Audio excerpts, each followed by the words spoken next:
अस्सलाम वालेकुम। आप देख रहे हैं PA न्यूज़ HD और मैं हूं आपके होस्ट सादिया बतूल। शामिल करते हैं आज की अहम खबरें। रिपोर्ट पेश करते हैं मियां दान अनवर, चेयरमैन पंजाब शेखुपुरा से। बल्दियाती इंतखाबात में ताखीर क्यों? इलेक्शन कमीशन का वजीर आला पंजाब मरियम नवाज की तलबी का India. Islamabad election commission of Pakistan ने पंजाब में बल्दियाती इंतखाबात की मुकर्ररा टाइमलाइन पे अमल दरामद न होने पे सख्त मौक़िफ़ इख्तियार करते हुए वजीर आला पंजाब को तलब करने का इंदिया दे दिया है।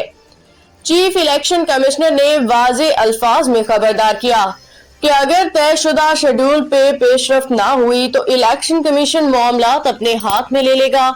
जरूरत पड़ने पे 20 फरवरी को वजीर आला पंजाब को भी कमीशन के रूबरू तलब किया जा सकता है। चीफ इलेक्शन कमिश्नर की सरबराही में 5 रुकनी कमीशन ने केस की समाअत की, जिसमें चीफ सेक्रेटरी पंजाब जाहिद अख्तर जमान और secretary local government Shakeel Ahmed पेश हुए। समाअत के दौरान चीफ इलेक्शन कमिश्नर ने इस्तिफसार किया कि पंजाब और इस्लामाबाद में ताखीर की वजह क्या मुश्तरक है। इस पे मेंबर पंजाब ने निशानदेही की कि दोनों जगह एक ही जमात की हुकूमत है। कमीशन हुकाम ने मुतनबे किया कि आइन और कानून पे अमल न होने की सूरत में संगीन नताइज सामने आ सकते हैं, जिनमें नाअहली की सजा भी शामिल हो सकती है।